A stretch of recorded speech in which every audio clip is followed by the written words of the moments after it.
Қолымнан ұста. Каран, тыңдаш мені, Каран. Каран, тыңдаш. Өтінем. Каран, өтінем. Жоқ, кетпе. Каран, кетпе, тыңдаш. Каран, тыңдаш. Каран, өтінем, тоқта. Каран, тыңдаш. Каран. Тоқта. Сен мұнда не қып жүрсің? Неге бедоның жанында емес? Сен бұл үшін жауап бересің. Жүр. Әкеш беріңіз. Каран. Жүр дедім. Әкеш беріңізші. Жүр. Енді каран-маран деген жоқ. Бас аяғыңда. Каран. Мен сені өлтірем. Каран. Жүр дедім. Әкеш беріңізші. Отыр дедім. Жіберіңіз. Отыр. Әке. Өшір үніңді. Әке.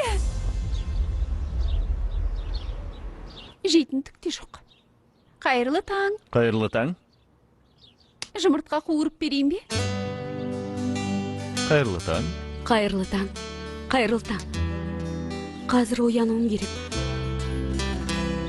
Ал сіз Сакариядан келдім демеп едіңіз, Ферит мырза? Я, бірақ неге аяқ астынан Ферит мырза болып кеттік? Араға шықтық сақтағаным үшін. Сізге барлық үшін рахмет. Біз кетейік, әпке жүр. Жарайды, Ләйляның осындай бар енді. Аяқ астынан осылай шешім қабылдайды. Ол үшін сенен кешірім сұрайын. Жоқ, әпке, жүр. Бәрі дұрыс па әйтеуір? Неге сонша асығыс кетіп бара жатырсыңдар? Бірдеңе болды ма? Жоқ. Кеткеніміз жөн болар. Бәрі күтпеген жерден болды. Біз әлі келеміз. Қалай дегенмен көршіміз. Әпке. Сау бол. Сау бол. Жақсы. Сау бол.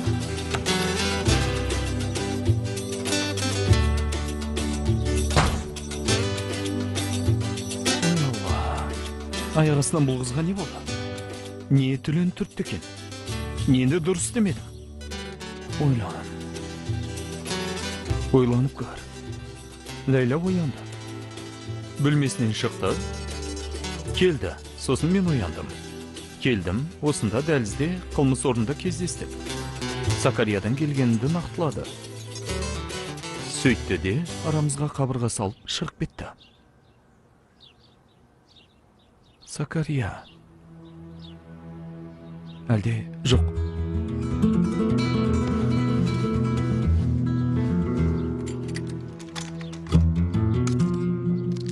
Жоқ, полиция екенді білмейді. Олай болса, ол неге ашуланды?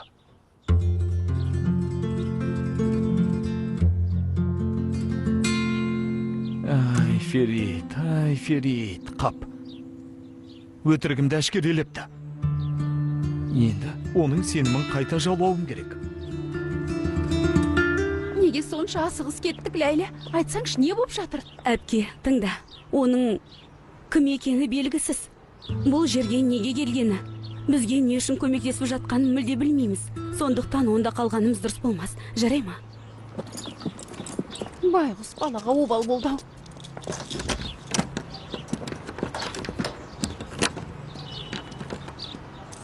Мынау жарамайды ғой. Не жарамайды?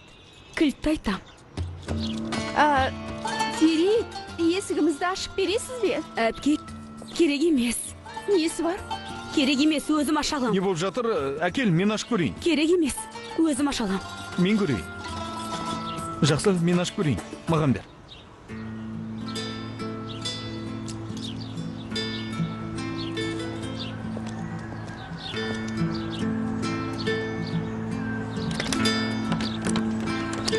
Ашылды ма? Құлыпты ауыстырған. Үй иесі. Сонда қалай? Үй иесі құлыпты ауыстырып тастаған ба? Бұл не тәрбиесіздік? Қалайша? Ұят емес пе? Ләйла, барлығын егжей-тегжейлі түсіндіріп берші. Ол адамға не керек екен? Сөйлесіп көрейік. Саған мен айтып берейін, Феритжан.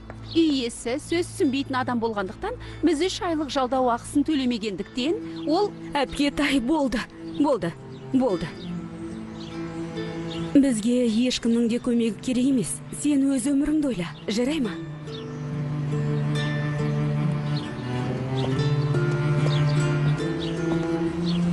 Алло, Тураш мырза.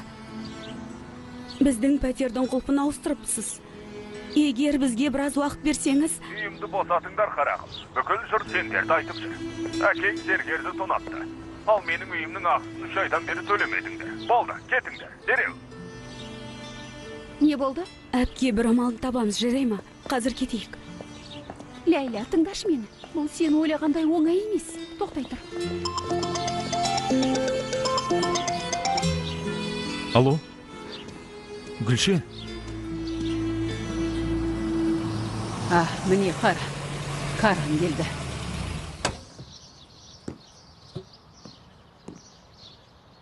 Қайда жүрсің, балам? Уайымда бөлдім ғой. Келдім, ана, келдім. Не болды? Апам неге келмеді, көке? Енді келмей ме? Айша, бер келші. Ол неге келмейді? Келеді. Баладан обал болды. Осындайда ана бола ма? Танаш, естіп қояды. Тыңдап тұрмын, Қара мырза. Баланы жалғыз қалдырма. Жақсы, Қара мырза. Жүре ғой, Әлия. Жүр, біраз ойнайық.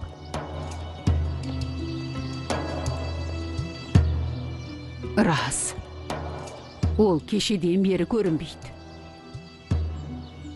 Мен оны кеше көргем. Үйден шығып бара жатқан. Сонда әлі келмеген бе?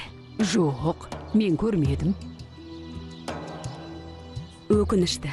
Демек, ана болған сыйқы осы да. Жан, менің кабинетіме жүрші.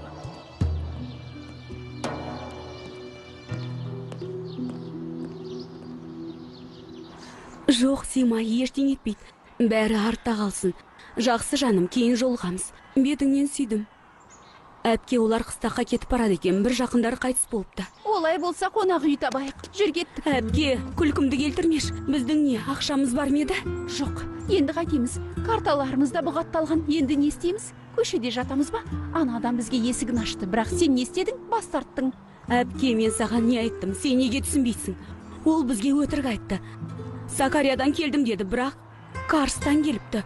Оның билетін көрдім. Адам неге өтірік айтады? Демек, жасыратын бірдеңесі бар. Жайдан жай ешкімде өтірік айтпайды. Ләйла, әйтпесе басқа не үшін олай істейді? Ләйла, жаным, неге ол? Менің жасыратын ештеңем жоқ, Ләйла. Мен өтірік айтпаймын. Егжей-тегжейі маңызды деп ойламадым. Ол жақта менің бизнесім болды. Кейін Карсқа баруыма тура келді. Сол жақтан осында келдім, бар осы. Көрдің бе? Сен бостан босқа күмәндандың. Бәрі айдан анық. Не болса да мейлі. Біз өз мәселемізді өзіміз шешеміз. Сен өз ісіңмен айналыс.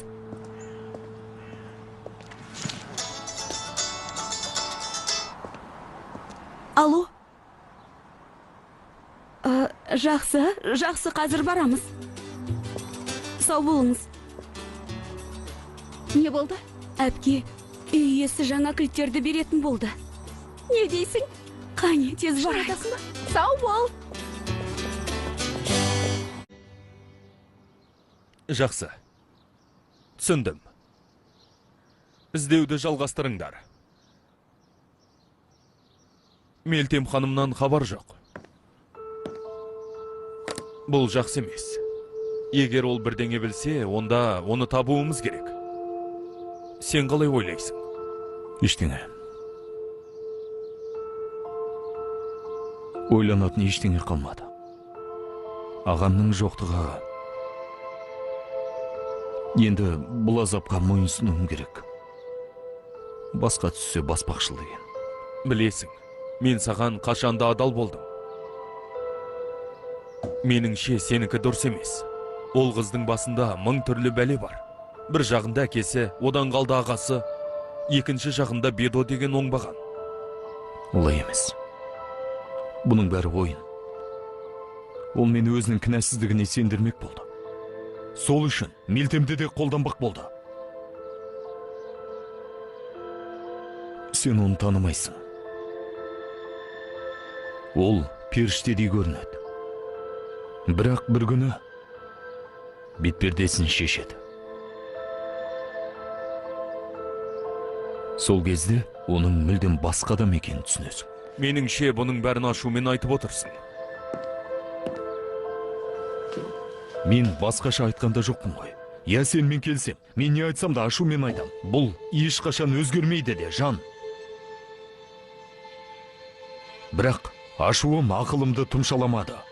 Егер соны айтпақ болсам, онда ештеңе де жоқ. Жақып қарындасын қорғады, соның орнына түрмеге түсті. Ал ол өмір сүруін жалғастырады. Мен ештеңе істемедім. Өзім кінәлімін. Оған қалай ғана сендім екен? Оған қалай сеніп қалдым, жан? Мелтем сотқа барады, бар шындықты айтады деді. Өтінем мен де барайын деді. Жақсы келістім. Мен оған сендім. Бірақ бір ғана шындық бар екен. Ол қыз кісі өлтіруші. Басқасының бәрі өтірік.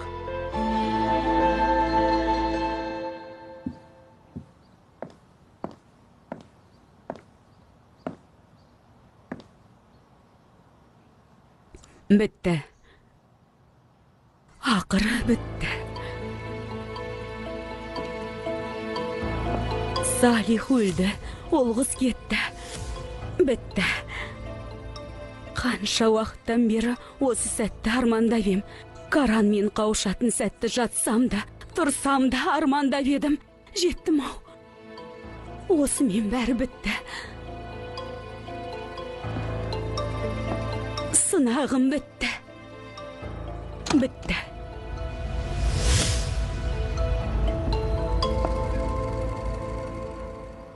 Тыңдаш, Каран.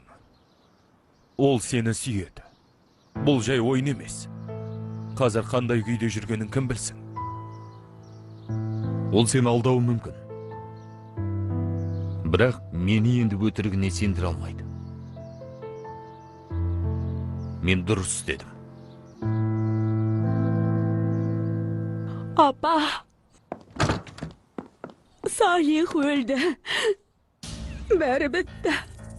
Апа, мен Салихсыз қалай өмір сүрем? Білем, салт. Не істеу керек болса істейм. Каранға тұрмысқа шығам. Бірақ Салихсыз қалай өмір сүрем, апа? Қалай өмір сүрем? Қалай шыдай?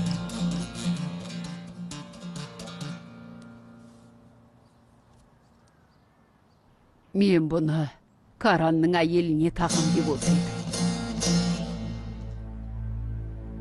Демек басымызға жазғаны осы екен. Салихым қандай жағдай болмасын сені жақсы көрді. Саған деген махаббаты еш әлсіремейді. Сен бәріне шыдайсың. Еңсеңді тік ұста. Маңдайға жазғаннан қаша алмаймыз. Салттан аттап кетпейміз. Сен де ұлымның көзіндей боп, оның аманаты ретінде осы шаңырақ астында бақытты боласың. Салихым да соны қалайды. Некелерің бүгін қиылады. Енді Каранмен сөйлессем болғаны. Уақытты босқа өткізбей, бүгіннен қалдырмай некені қию керек, қызым. Қане, қызым, енді сен дайындал. Жақсы, анашым.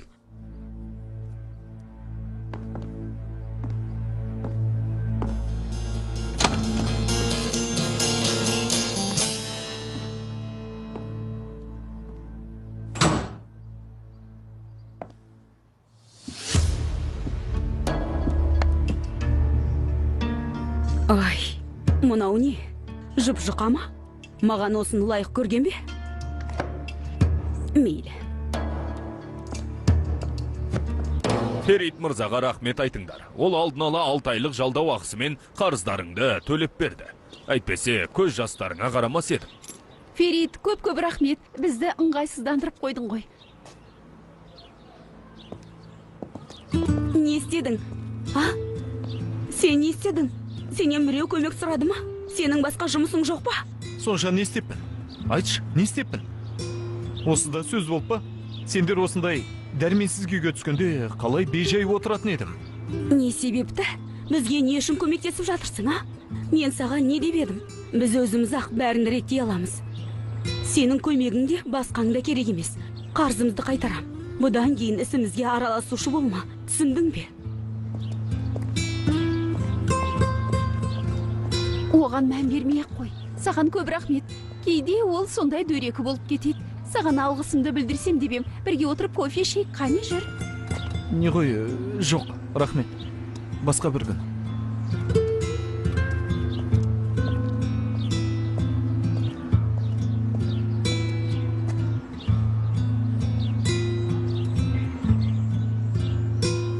Қалайсың, комиссар? Қыздардың мәселесі шешілді ме? Шешілді ғой, Гүлшен. Бірақ қызық.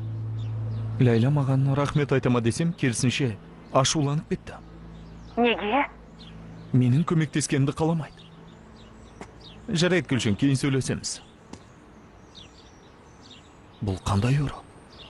Яғни, мүлдем мен ойлағандай емес. Егер айлакер қу болса, менің мойныма секіру керек еді. Керісінше ұрып жібере жаздады. Жоқ, бұл істе бір гәп бар. Оны анықтау үшін тағы да жақындай түсуім керек. Қане, Ферит? Барлық жерді тексердіңдер ме? Үйін, баруы мүмкін жерлерді. Іздеуді жалғастырыңдар. Каран. Мелтем ханымнан ешбір із жоқ. Үйінде, баруы мүмкін жердің бәрін қараған. Ізім қайым жоқ. Мүмкін Жейландікі дұрыс шығар. Оның әлденені білетін анық. Онысы біреулерге ұнамаған. Әйелдің аяғасынан жоғалып кеткені бір түрлі емес пе? Қалай ойлайсың? Кім не білген? Мелтемнің не қатысы бар? Апа, жай, маңызды емес. Жан бір іс бойынша болжамын айтып тұрған. Соның шындық болуы не ғайбыл деп, жай сөйлесіп тұрғанбыз. Мелтем қайда? Ол қайда кеткен? Баласын әрең жұбатып жүрміз. Мүлдем хабар жоқ.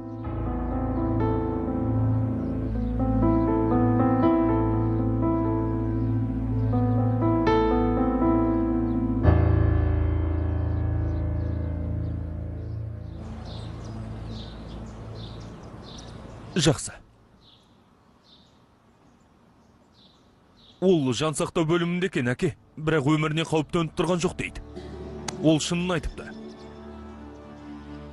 Бедоға оны қалай істедің? Есің ешқашан кірмей ме? Сен бәрімізді өлтіргің келе ме? Енді не істеу керек еді? Қараңыз, қолыма қараңыз. Ол маған күш көрсетті. Мені зорламақ болды. Өтіндім, жалындым, маған тиіспе дедім. Бірақ ол одан бетер ашуланды. Сіздер маған басқа амал қалдырдыңыздар ма? Адам туған қызына, қарындасына осылай істеуші ме?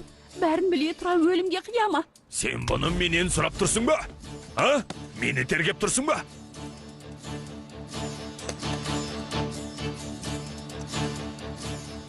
Енді не болады? А? Өз-өзіңді құтқардың, енді не болады? Сенің кесіріңнен бәріміз құрыдық.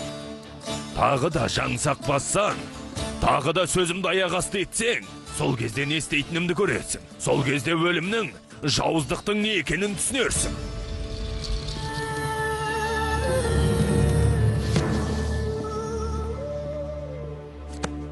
Сенің кесіріңнен көрмегенді көрдік. Жақып өмірін ойрандады. Енді бүкіл өмірі түрмеде өтеді. Адам деген кінәсін сезіну керек қой. Маңдайға жазғанына мойынсын сан қайтеді. Әлі де Каран деп зарлап отырсың. Болды, ұмыт енді. Ол мені ағасын өлтірді деп ойлайды. Мен де кінәсіз екенімді білсе екен деймін. Маған басқа ештеңе де керек емес. Қаласа, өмір бойы оны көрмей өтейін. Бірақ мен олай есіне алмас екен. Ағаң кінәлі ме? Істемеген қылмыс үшін өмір бойы қапаста отырады ма? Не үшін? Сенің кесіріңнен. Жейлан, тыңда. Есіңді жи. Таңдаған жолың дұрыс емес. Әлгі Каран дегенің сені тастады да кетті. Енді тағдырыңа мойынсынуың керек.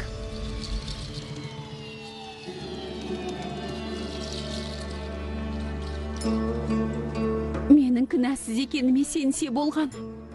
Мен сенің өлтірмегеніңе сенем, Жейлан. Оны кімнің істегенін білетін сияқтымын. Бірақ оның кім екенін, кімнен күдіктеніп жүргенімді қазір айта алмайым, Жейлан.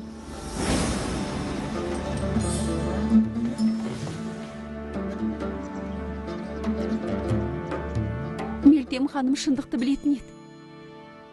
Бірақ неге сотқа келмеді?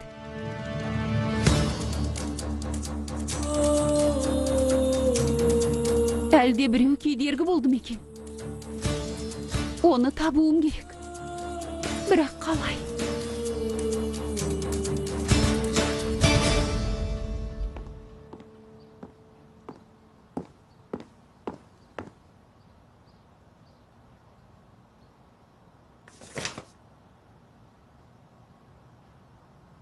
Каран мырзаға. О, тоба. Бұны кім жазды екен? Мына жерге қойып кетіпті.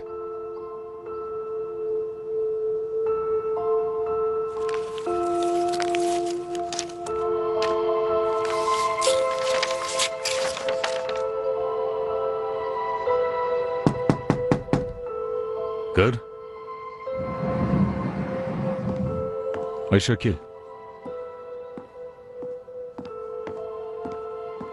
Бұл не? Сізге Кара мырза. Мелтем ханымнан. Жарайды, Айша, бара бер.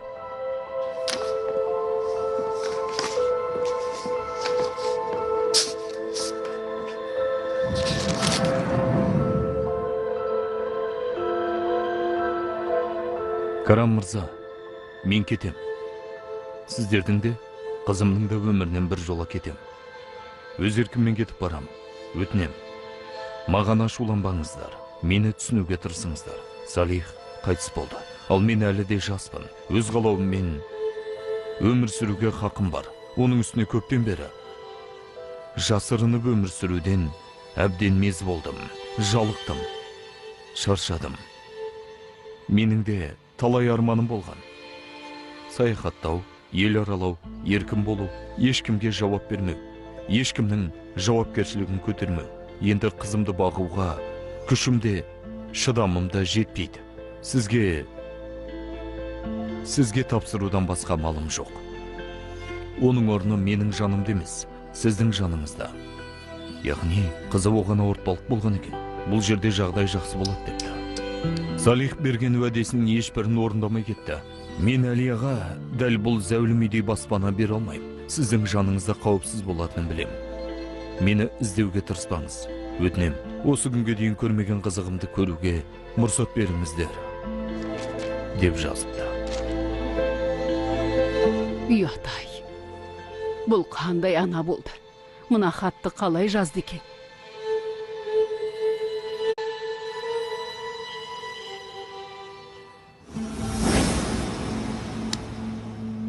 Каран сен туралы ескі өмірін аңсайтын.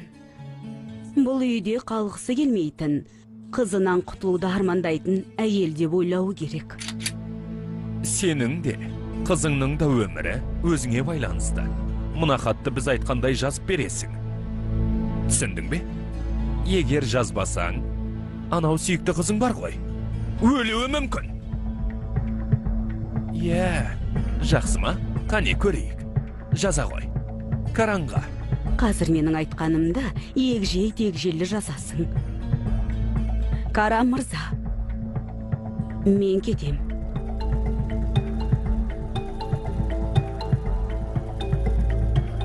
Сіздердің де, қызымның да өмірінен бір жола кетем.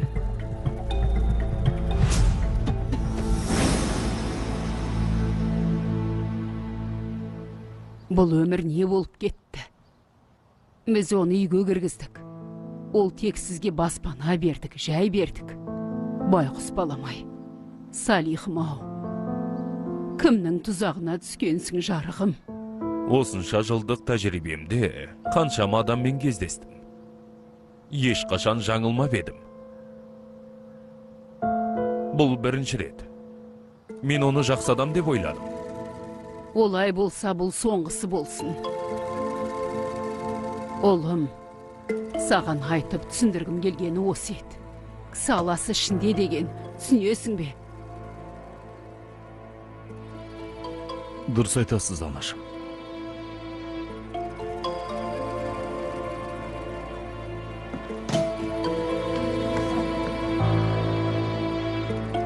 Адам аласы ішінде.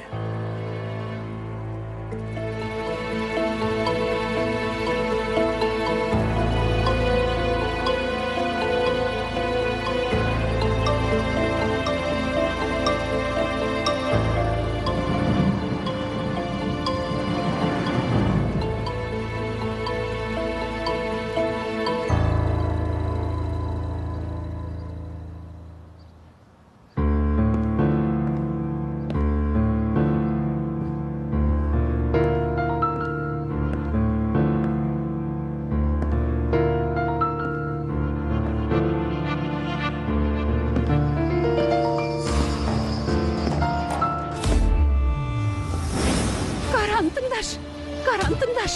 Өтінем, Каран, тоқта. Каран, тоқта, тыңдаш, Каран.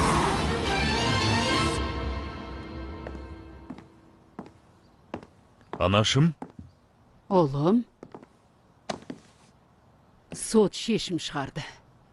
Салихты өлтірген адам жазасын алды.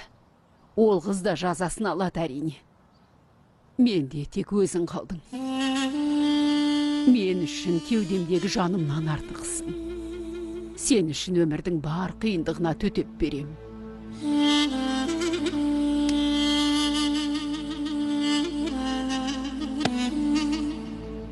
Онсыз да өмір бойы көрмегенді көрдіңіз. Енді қиналуыңызға жол бермей. Сіздің бақытыңыз үшін барымды салам.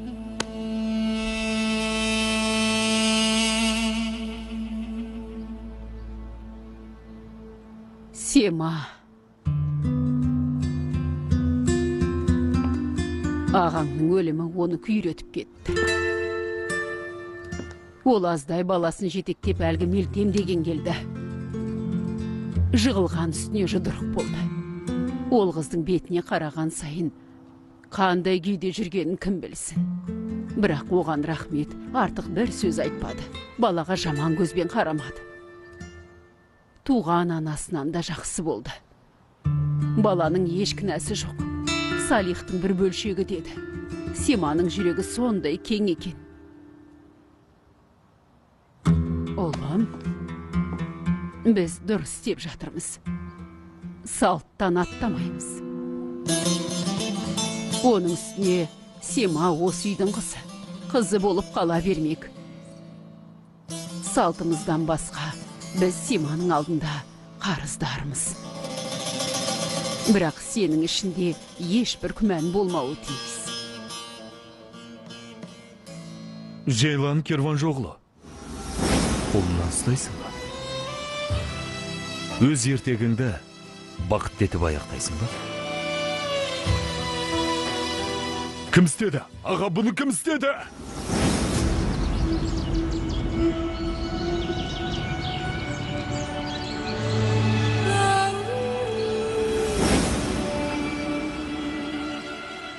Каран? Жоқ. Менде еш күмән жоқ. Олай болса, бұл істі тезірек бір жақты ету керек. Көп созбайық. Бүгін тезірек некелеріңді қияйық. Салтымыз осыны талап етеді.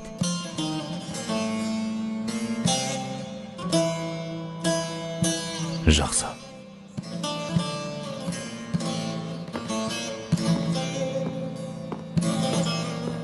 Жақсы.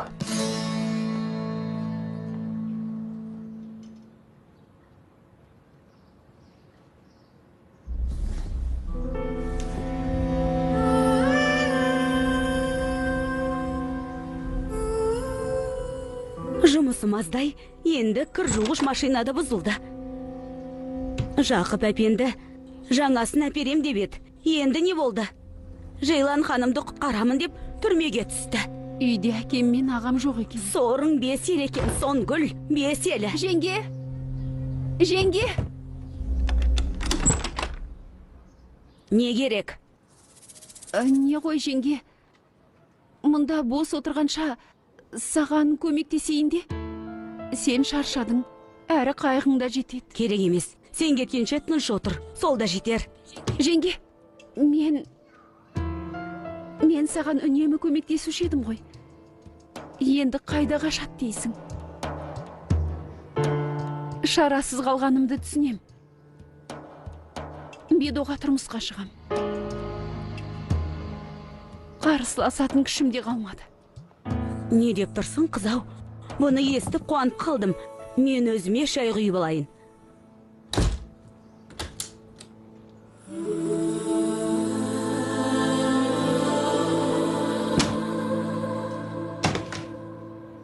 Ал енді айтай бер. Бедоға тұрмысқа шығасың ба? Иә, жеңге. Менде басқа шара қалды ма?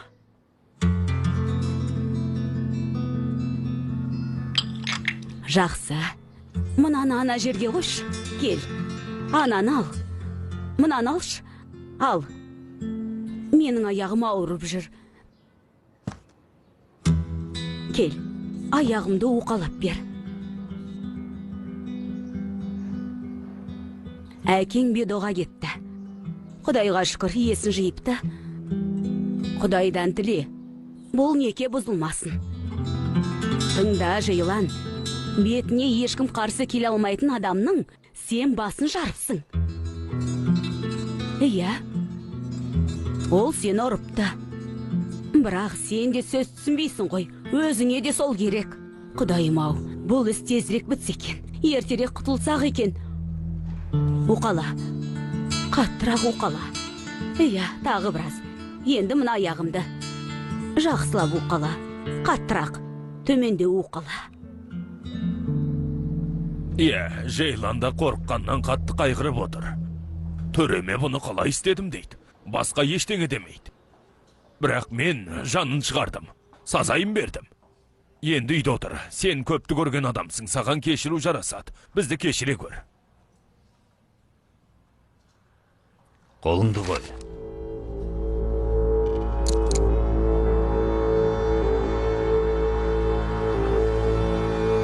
Қой қолыңда.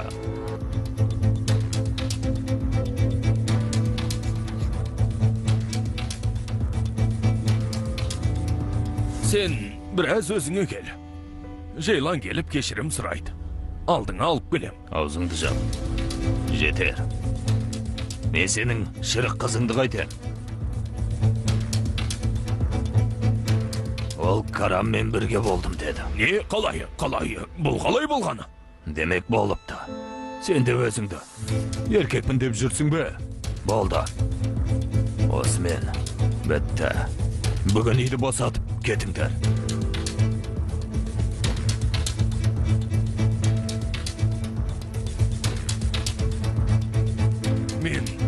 Мен енді не істеймін? Салтымыз нені бұйырады? Сон істейсің. Бар талапты орындайсың. Егер салтты сақтамасаңдар, сені күллі әлемге масқара етем.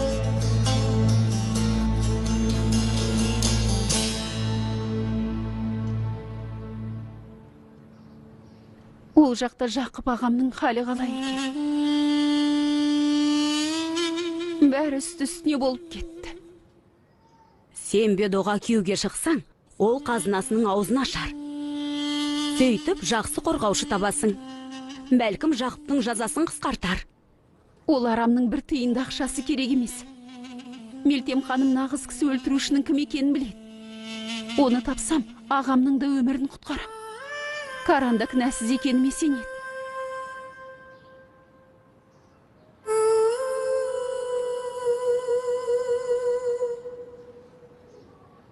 Жеңге, шайың суып қалмасын. Шайыңды алып берейін. Жарайсың. Әй, Жейлан! Жейлан, есікті аш. Қарқысатсың сені. Есікті аш Мен дедім, Жейлан. бәрібір өлем. Тым болмаса өлімімнің бір пайдасы болсын. Бұл жолы әкең сені аямай. Өлтірет сені. Өлтірет. Жейлан! Ай, Жейлан! Жейлан! Жейлан, есікті аш! Жейлан, бұл жолы сені өлтіреді. Есікті аш!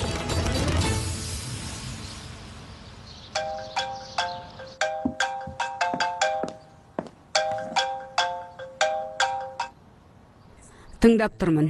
Мелтемді табыс еттім. Иесіне.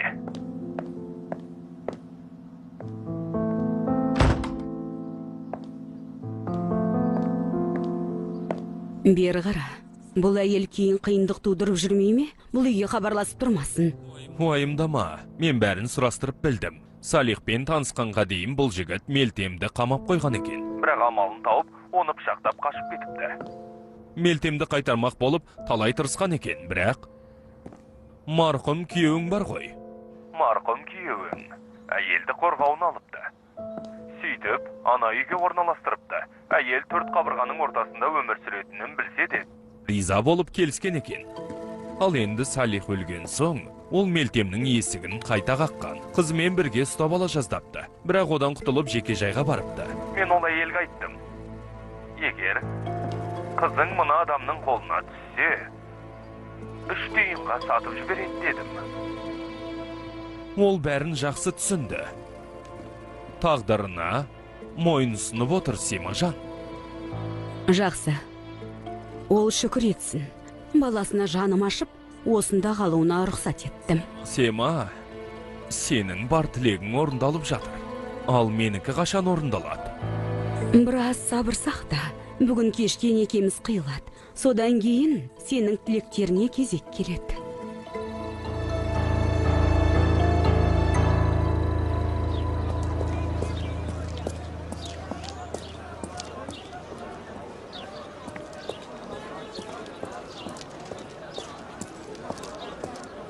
Жейлан! Жейлан! Аға! Бері кел!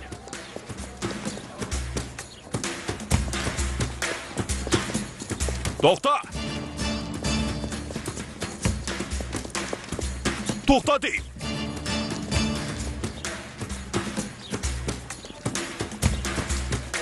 Жейлан, аямайым! Тоқта дедім саған! Жейлан, тоқта! Аға, жібер! Өтінем, жібер! Тоқта! Аға, өтінем, жіберші! Жүр, жүр! Өтінем! Аға! Жейлан! Айтқанымды орында, Жейлан! Жүр, үйге барамыз. Жүр, жүр дедім. Жүр! Жүр дедім саған. Ах, Қаранай! Ол қыз сенің, ал Мелтем деген менің жанымды жаралады. Екеуің де бір Құдайға тапсырдым. Енді мына үйде тыныштық болсын деп тілеймін.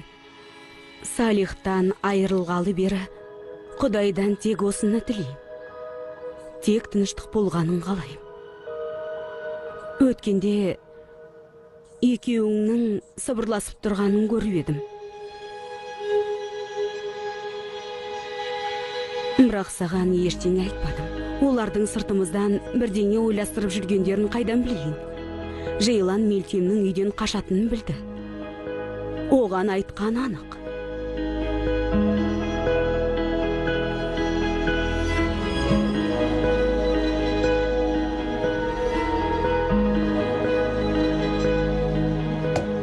Қонақтарды көп күттірмейік.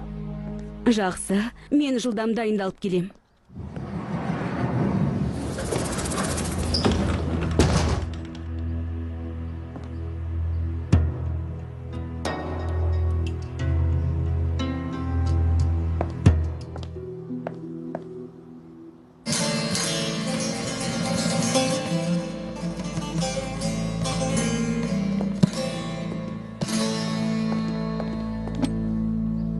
Жинап ал.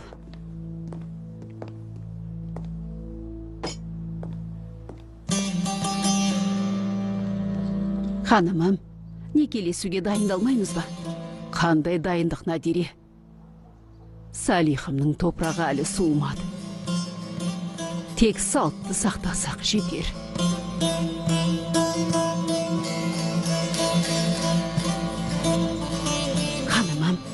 Каран Мырзаға деген қызды қыстақтан алдырдым. Қазір Стамбулда. Тек Каран Мырзаға айту ғана қалды.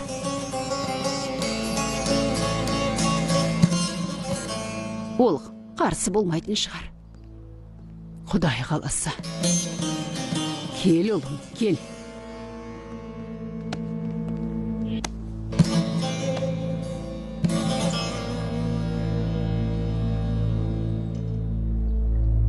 Біз құрыдық. Бетоның сол қарызбен түбімізге жететінін білмедім. Бұл Каранмен бір болыпты. Намысымыз, абыройымыз айрандай төгілді. Үйімізден айырылдық. Өзіңнің ғана емес, біздің де түбімізге жеттің.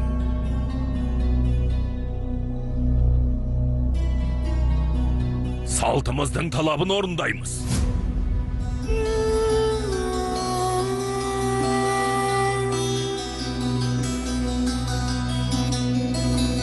Әке, өтінем олай істемеңіз. Мені өлтірмеңіз.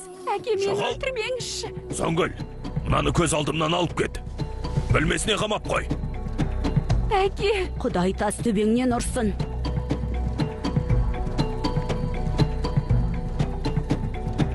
Ертең, Мұстафа, таңертең. Салтты білесің.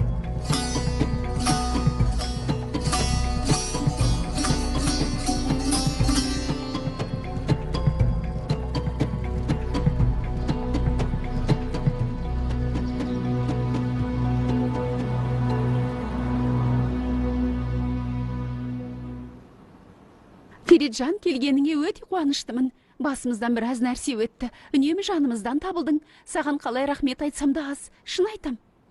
Бұл не деген? Бұның бәрі маған қарыздар екенін сезінсін деп істемедім.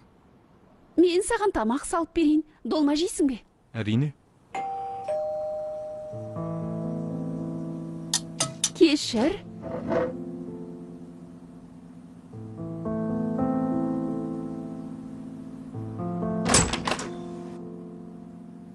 Қош келдің, Ләйла. Қош көрдік.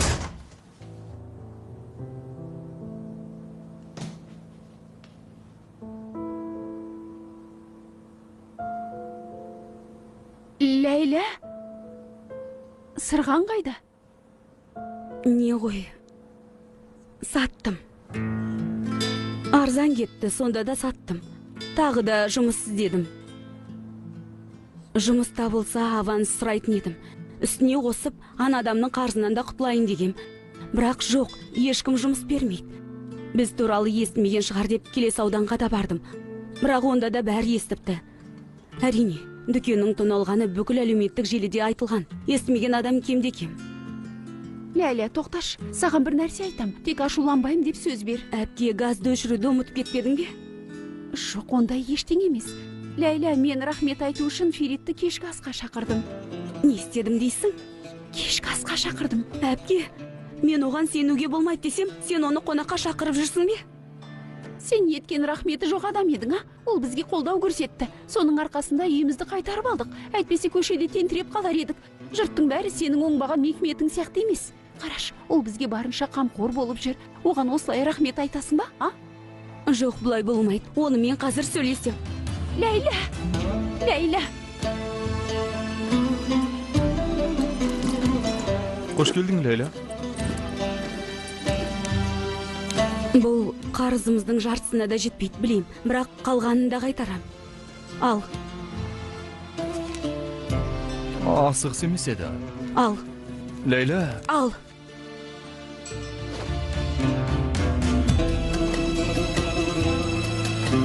Білесің бе, мен сенің әрбір қадамыңды түсінем деп әбден басым қатты. Бір қиындыққа ұшырасақ, Ферид қалай көмектесер екен деп отырайық па? Сен отбасымыздың қаһарманы болдың, білесің бе? Не істемек ойың бар? Бізге не үшін көмектесіп жүрсің? Бәрі бізден сырт айналғанда, сен неге жанымызда жүрсің? Ал, айтып берсеңші. Ләйла, жаңа ғана көшеде бәрі сендерді жамандайды дедің ғой. Енді өзің ойлашы. Сен де маған солай істеп тұрған жоқсың ба? Және ешбір себепсіз. Мен саған көмектескім келді. Өйткені кінәсіз екеніңе сендім. сол ғана. Басқа түсіндіретін ештеңе де жоқ. Гонжа, барлығы үшін рахмет. Қайырлы түн.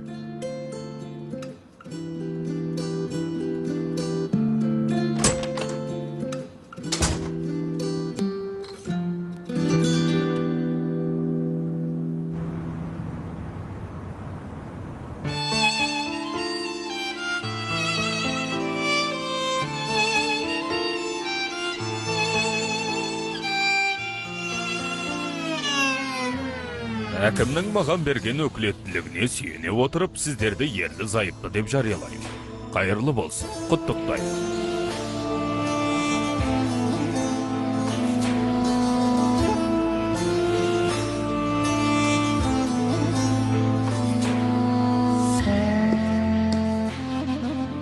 Құтты болсын.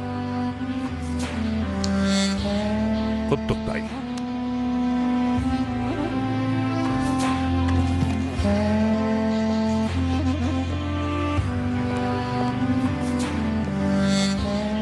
Олым, жүзіктер қайда?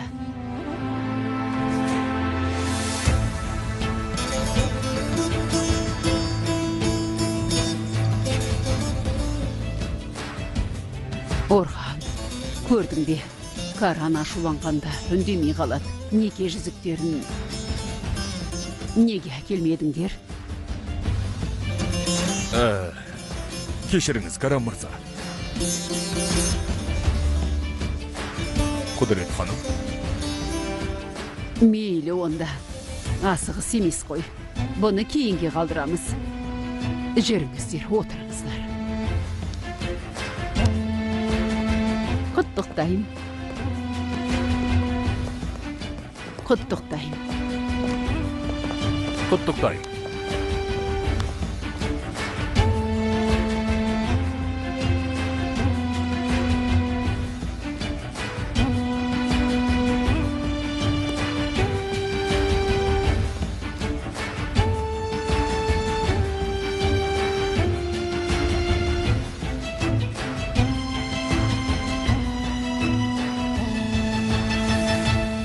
Бітті, бәрі бітті.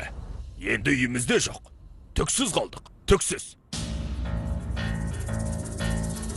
Бұл іс қалай болады, әке? Яғни басқа бір жолы жоқ, жолы да басқасы да жоқ. Бедо салтымыздың талабын орындамасан, масқара етем деді.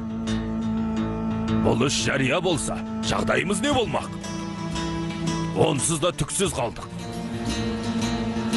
Жұрттың алдына шығатын бетімізде қалмайды. Абыройдан, ар-намыстан жұрдай боламыз бенді. Жейлан өлім жазасына кесіледі. Бұны өзі тілеп алды. Өлімге барынша лайық. Бұл іс ертең бітеді. Ертең. Менің періште анашым. Егер жанымда болсаң, бәрі басқаша болар еді.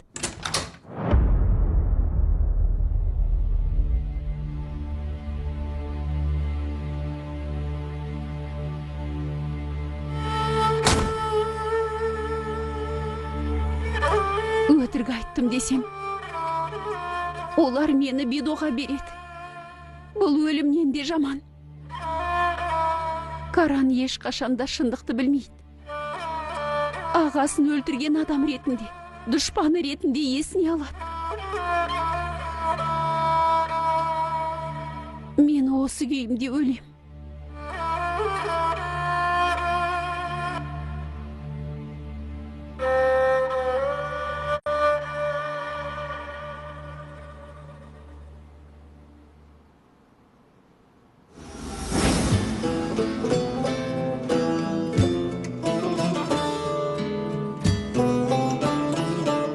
Бәрі дұрыс. Тәуірмін. Ал өтінем. Ләйла. Ал дедім.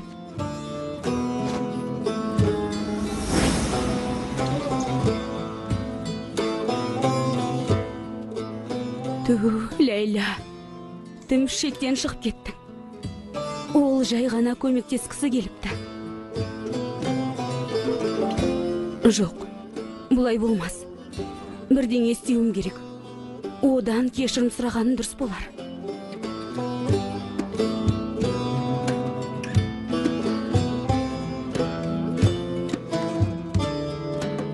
Бұл қыз қайда? Бұл жолы әсер еткендей болды.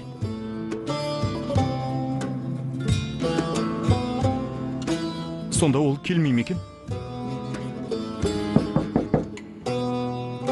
Ләйла келді ме екен? Бұл уақытта басқа кім болуы мүмкін? Қане Ферид, өзің күткен сәт туды.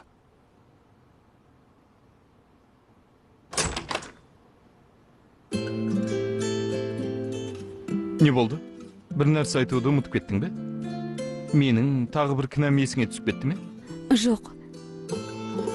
Сен ештеңе жемей кеткендіктен тамақ істеп әуре болмасын деп, әпкемнің пісірген тамағынан алып келдім. Жарайды, рахмет саған. Тоқтай тұршы, 1 минут. Кешірші. Жарайды, мен тым артық кеттім. Бірақ сені ренжітемін деп ойламадым. Тыңда, мен бұдан кейін сенен күмәнданбаймын. Өзіңе де, ниетіңе де сенем деп шештім. Бүгінгі жайтты болмады деп есепте, бәрін басынан бастасақ бола ма? Мен Ләйламын.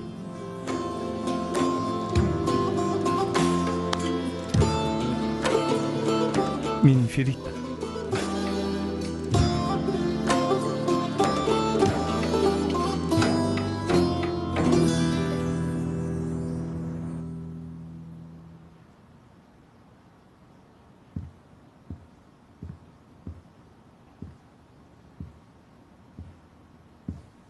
Егер бәрі бітсе, мен бөлмеме барайын. Олым, тоқтай тұршы. Саған айтар сөзім бар. Тыңдап тұрмын апа, не айтайын деп едіңіз? Салт талабын орындадық. Бәрінің қайырын берсін. Алайда тегімізді жалғастыру керегін білесің.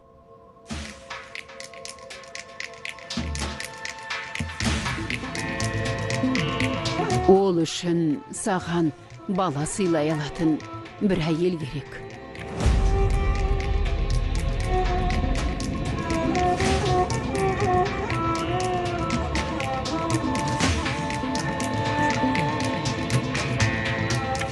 Тағы бір әйел алуыңа тура келеді.